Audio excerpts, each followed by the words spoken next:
जय हिंद दोस्तों। स्वागत है आप सभी का यूपीएससी समाधान एंड रिसर्च प्लेटफॉर्म पर। मैं बाला सर आज आपके लिए नए सेशन में लेकर के आया हूं एक बहुत ही सनसनीखेज और बहुत ही ट्रेंडिंग न्यूज़ एक तरीके से कह सकते हैं या जीएस कह सकते हैं। श्रीलंका में भारत ने चाइना को दिया है एक बहुत बड़ा जोरदार सा झटका।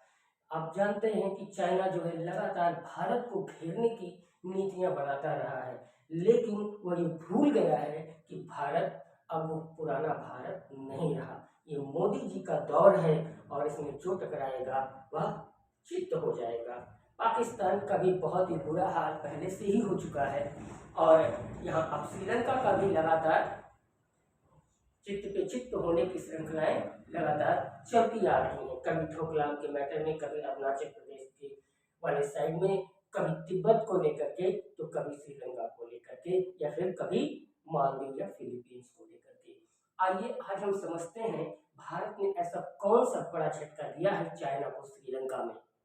समझते हैं इसे पूरे विस्तार से, आखिर क्या है ये मामला।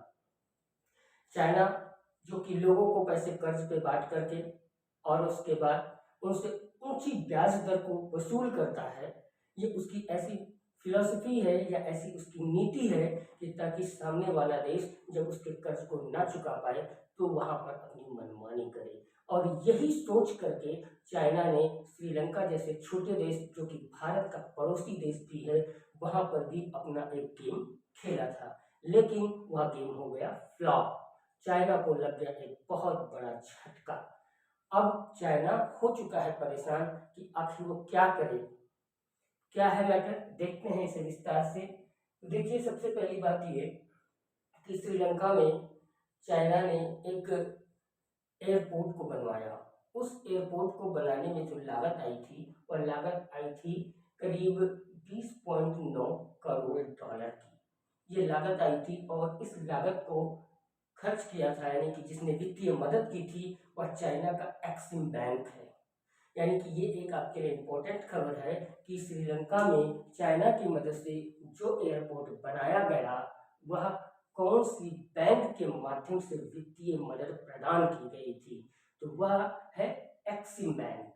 आगे अब जब वह एयरपोर्ट बन करके तैयार हुआ उस समय श्रीलंका में जो सरकार थी वो थी महिंद्रा राजपक्षे की, जो कि चीनी विचारधारा के पक्षधर थे। वे चीनी सरकार के काफी करीबी माने जाते थे और उन्होंने ऐसा 2013 में किया। 2013 में यानी कि एयरपोर्ट बन करके तैयार हुआ। इस एयरपोर्ट का जो नाम है वह है मत्ताला इंटरनेशनल एयरपोर्ट। हालांकि इसका पूरा नाम है मत्ताला राजपक्षे इंटरनेशनल एयरपोर्ट, जो कि 2013 में बन करके तैयार हुआ और उस समय जो सरकार थी श्रीलंका में वह महिंद्रा राजपक्षे की थी।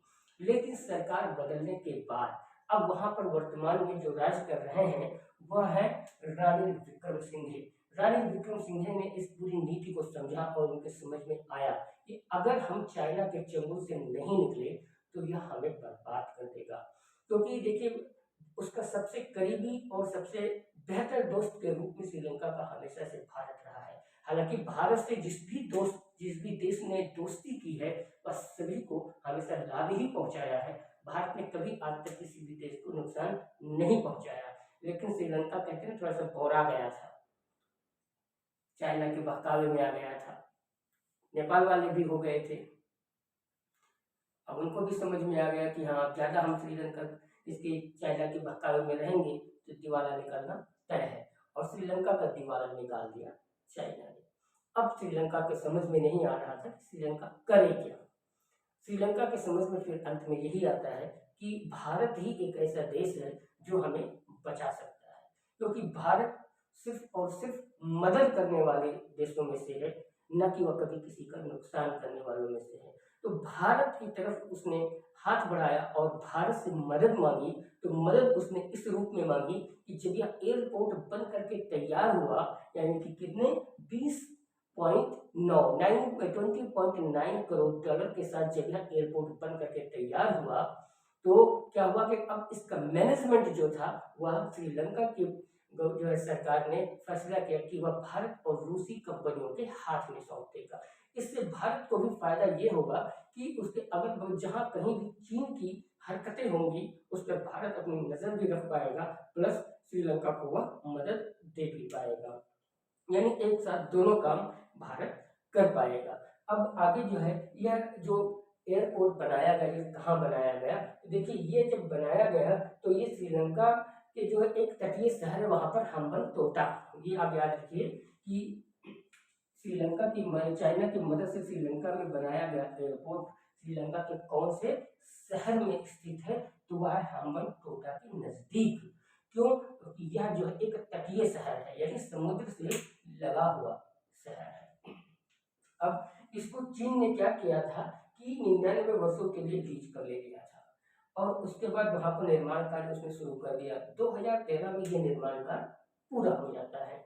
अब बात क्या आती है कि चीन के एक्सिम बैंक ने खूब मदद की, और मदद किस तरीके से की, मदद सिर्फ इसी मामले में नहीं की बल्कि श्रीलंका ने वहां से चाइना से करीब 4.2 बिलियन डॉलर कर्ज हुआ था, और श्रीलंका चाहता है कि उसे ऐसे ही देश मिले जो कर्ज लेने वाले हों, ताकि जब ये कर्ज ना चुका पाए तो हम वहां पर अपनी मनमानी कर सकें। यही सेम खेल वह श्रीलंका के साथ भी करता आ रहा है। अब जब वह समझ गया कि जब 4.2 बिलियन डॉलर का जो कर्ज है वो बहुत बड़ी रकम होती है और ऊपर से मोटा ब्याज, उसे पता था कि श्रीलंका इसको नहीं चुका पाएगा, और जब वह नहीं चुका पाएगा तो हम उसको उसके शहर को कब्जा कर लेंगे। यानी कि धीरे धीरे चाइना की नीति यही थी कि श्रीलंका को पूरी तरीके से अपने कब्जे में लाने की। ठीक वही जैसा कि वह हांगकांग के साथ करता आ रहा है, तिब्बत के साथ आप देख रहे हैं कि फाइट चली रही है, हालांकि वह तिब्बत में सब कुछ अपनी नीतियां चला रहा है। तो यहाँ पर भी उसकी कुछ ऐसी ही योजना थी। तो ये जो 4.2 अरब डॉलर का जो कर्ज लिया था श्रीलंका ने चाइना से, वह कई सारे अलग अलग परियोजनाओं, अलग अलग प्रोजेक्ट्स के लिए लिया गया था, जिसमें एक प्रोजेक्ट यह भी था मत्ताला राजपक्षे इंटरनेशनल एयरपोर्ट। इसका नाम आप याद रखें, ये जीके का क्वेश्चन भी है, जीएस में आ सकता है यूपीएससी के। अब क्या हुआ कि जब सब कुछ तैयार हुआ, अब कर्ज जो है श्रीलंका चुकाने में हो गया परेशान। श्रीलंका इस कर्ज को चुकाने में सक्षम नहीं हो पाया, तो उसने फिर से पुनर्गठित करने की मांग की एक्सिम से कि ये जो कर्ज है, जो वित्तीय मदद की गई है, इसको फिर से एनालाइज किया जाए और हमारे जो कर्ज है उसको एक सही तरीके से, उसको एक जो औचित्य होना चाहिए उस रूप में इसको लाया जाए। लेकिन चाइना कहाँ मानने वाला, वो तो मौके की ही तलाश करता है, मौका पा भी गया था। अब ये जहां पर ये लगाया गया है, इससे श्रीलंका को किस प्रकार से नुकसान है, तो देखिए सबसे पहला क्या है कि पर्यावरण का नुकसान है। पर्यावरण का नुकसान क्यों है? क्योंकि ये तटीय शहर के पास में लगाया गया है।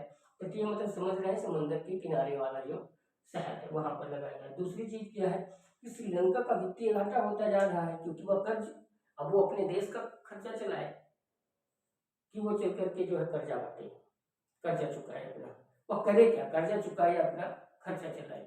अब दोनों मुसीबतों में वो फंस गया, इसलिए उसने फैसला क्या किया कि वहां की जो कैबिनेट थी श्रीलंका की कैबिनेट ने यह फैसला लिया कि अब हम इस मैनेजमेंट को उठा करके भारत को सौंप देंगे। क्यों? क्योंकि यह बंदरगाह ऐसी जगहों पर बनाया गया है कि जहां पे फ्लाइट्स भी बहुत ज्यादा नहीं आती हैं।